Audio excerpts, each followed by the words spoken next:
What's up, guys? It's your girl Jen, and we are back with another episode. Y'all, first of all, if you're watching on YouTube, your girl got her braids done. Let me tell y'all, it's been a week, okay? It's been a week. First of all, I went to get my hair trimmed last week Friday, and I noticed that my hair has been shedding a lot lately. So I'm like, what the hell? I guess I'm really due for a trim. Usually I go every 3 months, whatever. It's been like 4 months. So I'm like, damn, I guess that 1 month has been crazy. So my hair has been shedding like a dog, falling out by the clumps. I go get my hair trimmed, and my stylist is like, yo, you're experiencing like a lot of hair loss right now. Cause she was like blow drying my hair, and like clumps of hair is coming out. And I was like, yeah, I know. That's why I came to get a trim, because I'm like, damn, my ends are splitting like so fast. And she was like, I'm gonna need to like cut your hair. It's not gonna be like a trim. Like, if you want healthy hair, I'm gonna have to cut it so that it can grow back healthy. And I'm like, yo, what the hell? Like, the last time I was here 4 months ago, that was my same ordeal, but that was because I had heat damage from going to the Dominicans back in February. So I'm like, I have been taking such good care of my hair to make sure that it's growing, like I'm trying to get my hair back to what it used to be, nice, full, vibrant. And it feels like every time I go to the hair salon, it's another story about why I need to cut my hair. So anyways, long story short, I'm like, whatever, cut it. She cuts it, and y'all, I went from being able to put my hair in a ponytail to not being able to put my hair in a ponytail. So I was telling her, I was like, you know what? I'm just going to get some braids. And she was like, I really don't think that's a good idea, because that's a lot of tension on your scalp, and you don't want that tension weighing on your hair while your hair is breaking. I'm like, okay, child. I tried to put my hair in a ponytail to do this podcast. I was looking a hot ass mess. My hair would not even go into a ponytail. The front of my hair literally was like stopping right here. And if you're on YouTube, you can see. But like, it was so bad. I was like, nah, I need to go get some braids. So here we are, a black girl in her braids.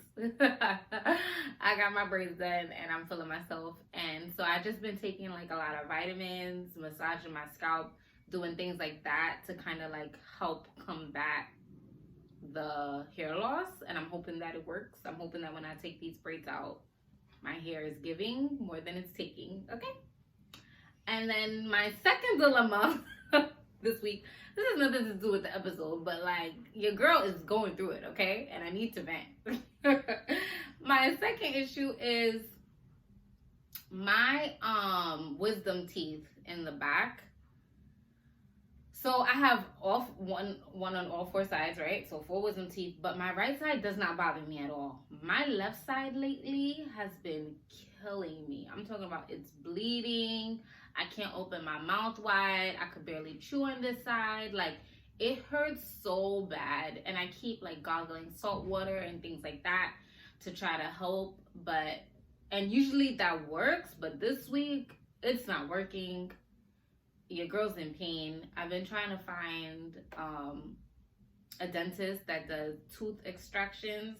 Come to find out, they need to like specifically do wisdom teeth. So now I'm trying to find one that does wisdom teeth. It's a mess. So if I sound a little different, if I sound like a little slurry, that's the reason. Because my tongue feels so big. My left side feels like huge, and it hurts. And it's just a mess.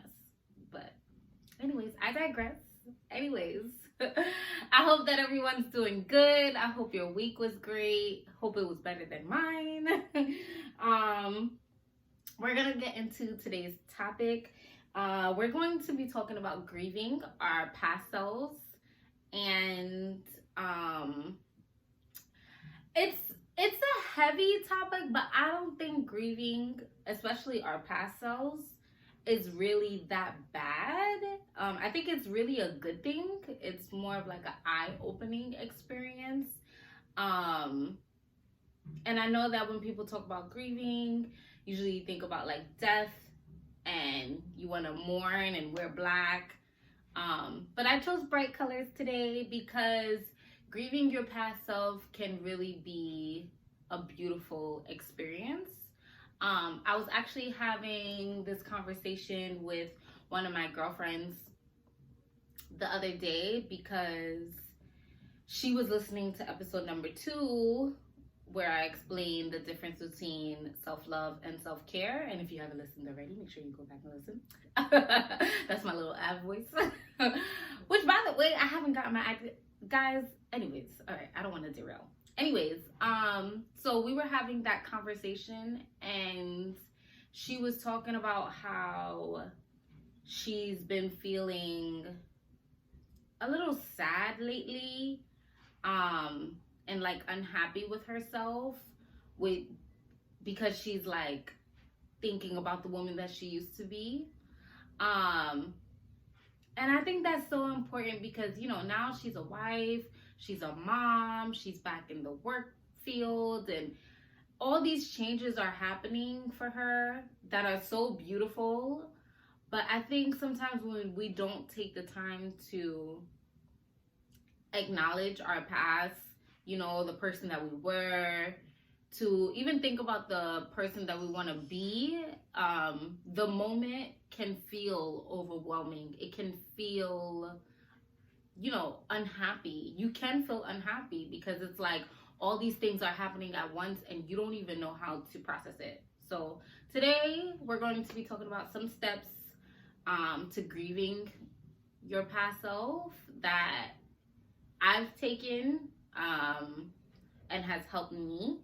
And so I'm hoping that it can help one of you guys. So it's not like a scientific fact, you know what I'm saying? But these steps that I've taken have really helped me to appreciate the now. And so I'm going to share them with you guys. So first things first, I want to just talk about like all the transitions we go through in life, right? And so for me, for example, you know, within the past, I would say 2 years, I've gone from being a daughter, a girlfriend, a stylist, an entrepreneur, to now being a fatherless child, a wife, a stepmother, an employee. That is like a whole shift, okay? That was a lot for me to take in because in the same process of grieving the death of my father and realizing that now I have no parents, you know what I'm saying? Like my mom passed away when I was a little girl. Now I'm grieving my dad, who I was his caretaker along with my sister.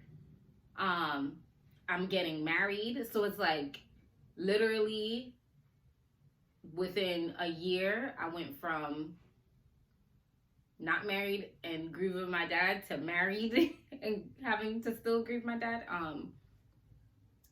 And then once I became married, I became a stepmother.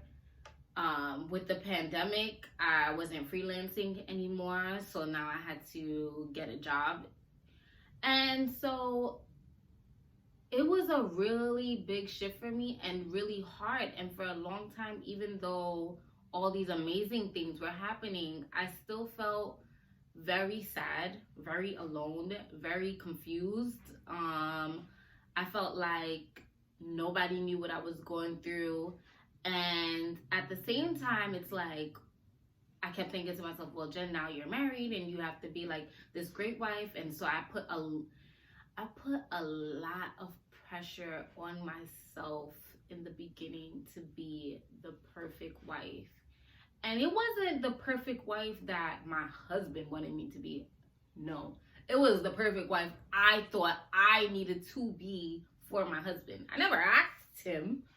You know what I'm saying? I just automatically assumed that the perfect wife is the one who cooks, cleans, doesn't disturb you while you're, watching football, doesn't ask you for anything, make things happen. Like, I was just so overwhelmed by life. And it really took me to first sit down and be like, okay, Jen, hold on. Okay? Wait a damn minute here. You are not the same person that you were a year ago, 6 months ago, last month. Like, my 30th birthday, when I decided to go away by myself, was like my initiation to grieving my past life. Like, we were just about to get married, and I was just like, before this huge change comes into my life, I need time to process all the shit that I've been going through for the past year and a half. And so that was my first initiation. And while I was there, I did a lot of reflecting. I did a lot of crying. I did a lot of yoga, journaling, eating, drinking, like doing all these things alone just kind of like revived me in a sense, and made even the idea of getting married so much lighter, because it was like I wasn't feeling like free and stuck. I was feeling free and not feeling stuck in my journey. So I would say step one is to do an identity inventory. Like, really think about who that person was, what they did for you. Like, look outside of yourself. Look at your past self like it's an old friend almost, and just be like, who was he or she? What did they do for me? What did I take from my experiences? What don't I want to bring into the future? And for me, a lot of that was being a caretaker to everyone and not myself. I feel like a huge part of who I am is taking care of people. And I think a lot of that is because, taking care of my dad, taking care of my nephews, like, just in the sense of like always being there for people, taking care of friends, family, whatever.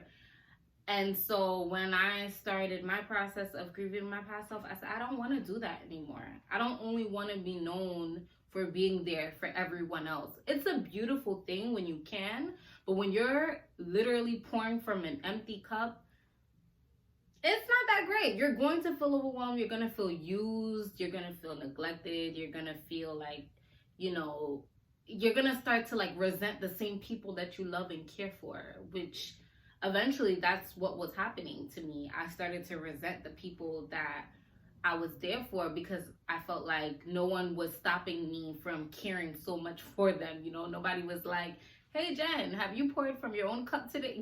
Have you poured for yourself today? Have you taken care of you? Or are you like, nobody was checking in. I was just doing. So taking an identity inventory and seeing what you want to take from your past self or leave from your past self, is very important. I think it's also important to think about the person you want to be in the future. Like, when I was styling personal clients and doing like closet consultations and clean outs and organizations, that was a lot. But when I was doing that, that was one of my number one questions that I would ask my clients is like, who is the woman you want to be 5 to 10 years from now? And do your clothes represent that woman? And so I think we have to do that with ourselves as well. Like, who do I want to be 5 or 10 years from now? Am I making the necessary changes? Am I doing all that I need to do to be that person? Yes or no? And if the answer is no, you need to figure out what you need to be doing to be that person that you ultimately want to be. Because it's not going to happen with magic. It's not going to happen overnight. It's going to take time and practice and patience with yourself to make sure that it happens. Step 2 is resisting the urge to glorify or sanctify my past self. And so what I mean by that is, it's so easy to be like, oh, when I was younger, I used to hit the town. I was vibrant. I was, like glorifying your younger or past self to be this amazing person, and just like completely diminish how that person is not, like, almost make it seem like that person is no longer you. You're diminishing your current self. And so you don't want to do that. Like, try to resist the urge to do that, because what happens then is you start to live in the past. You start to not have any type of gratitude for your present self and your present experiences. And we all know that in the moment when you were younger, you wasn't looking at yourself like, I'm so amazing. You were looking at your past self then and comparing yourself. So you don't want to make yourself out to be this glorious character, because we all know that even back then we were making mistakes. And you don't want to be a villain. You don't want to be like, ooh, when I was younger, I was just like, and just keep badgering yourself with all the things. I wasn't there for people. I wasn't doing this. I wasn't doing that. Like, that grace word, that's where it really comes in, because you have to acknowledge the fact that that was in the past. You didn't know no better. It's the future. It's the present tense now. And you're only working towards being the best version of yourself now. And so I think it's okay to acknowledge what you've done wrong in the past, acknowledge the beautiful things that you've done in the past, but don't glorify it, because it's not going to help you with the present day. You know what I mean? Like, take what you can, learn from your mistakes, learn from your experiences, and move forward. Step 3 is kind of what we spoke about earlier, which is speaking to yourself. I do a lot of journaling personally. That's how I speak to my younger self. That's how I speak to my present self. That's how I speak to people around me. I remember when me and my husband first started dating, before I could actually talk to him about whatever it is I was mad about, like let's say we got into an argument or something, before I can just come out directly and talk to him, I used to write letters. And so I would write a letter first, and I would write down everything that I wanted to say that bothered me. And sometimes I would read the letter directly to him.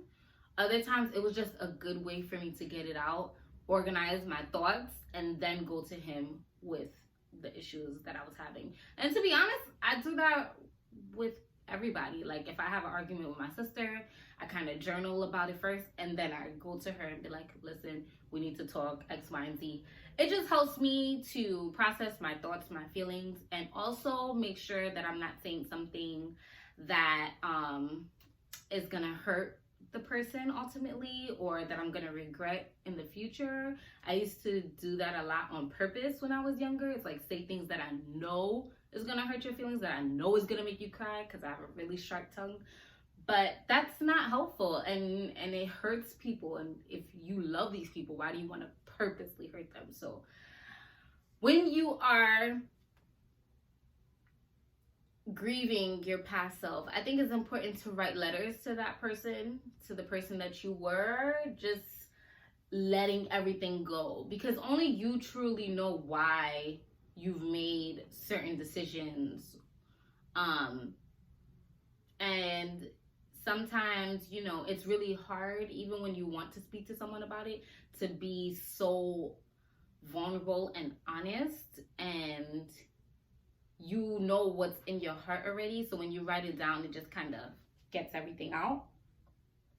I also think that, like, the last activity, like saying I love you to yourself, saying I forgive you to yourself in the mirror, is really powerful and important when grieving. your past self, because it's just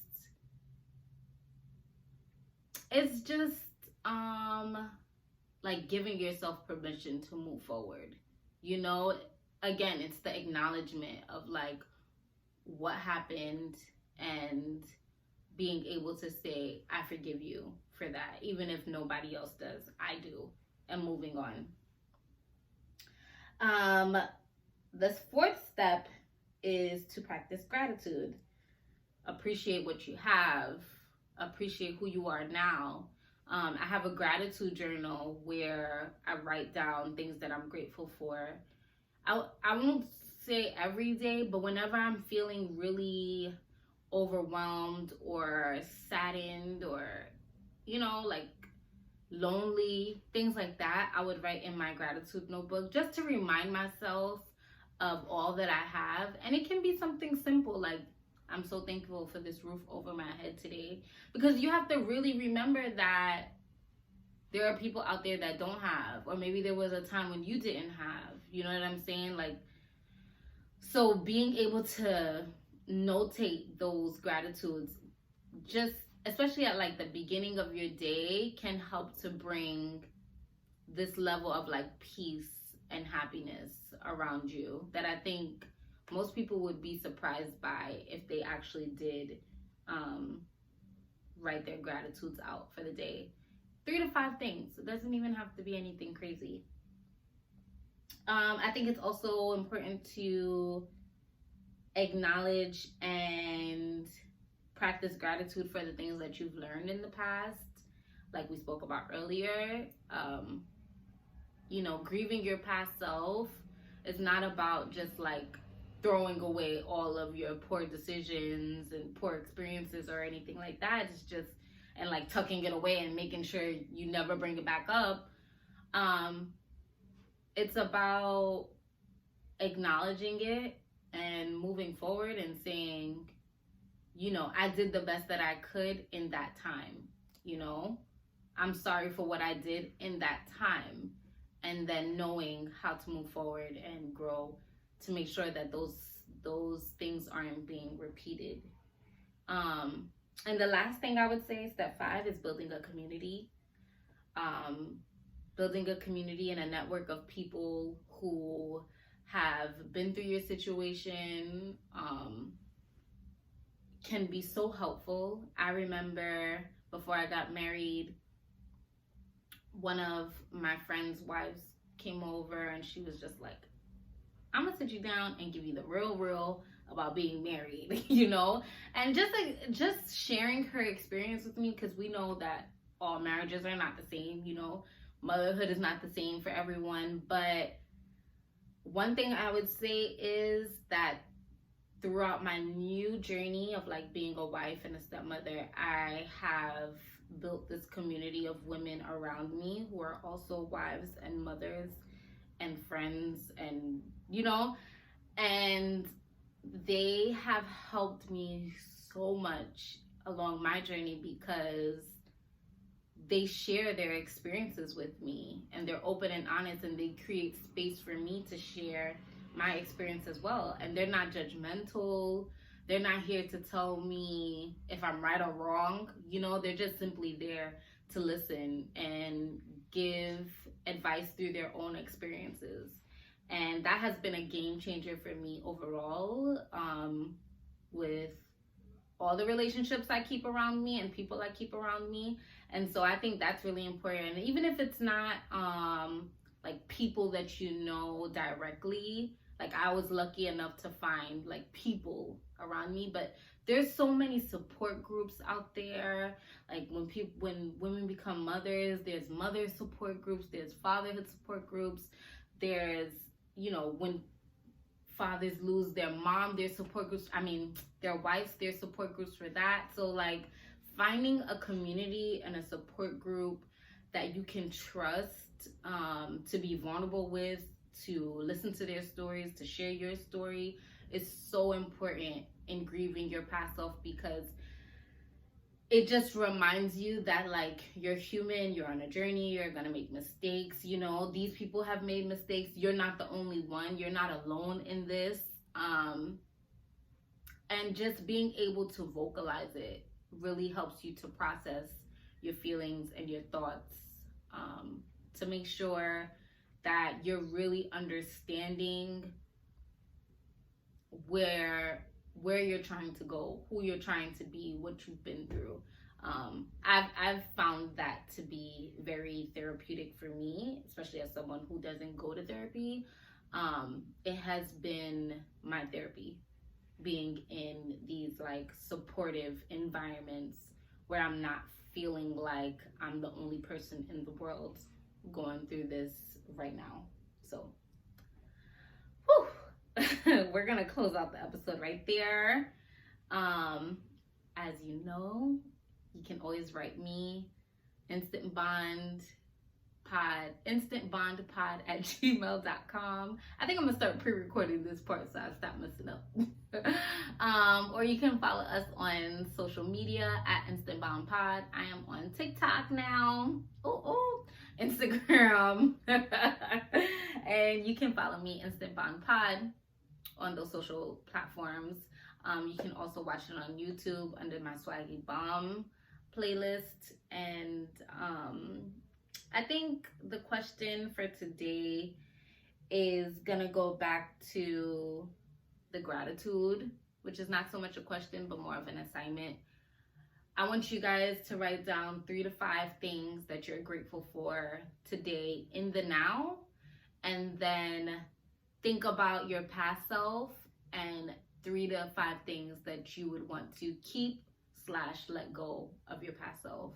And I think that would really help you to start the journey, if you haven't already, of grieving your past self and the choices that your past self made, and the decisions, and really respecting the journey that you're on right now. So I'm excited for you guys to do this. And as always, thank you so much for sharing time, space, and energy with me. I look forward to seeing you next Wednesday. Peace out, guys. One love.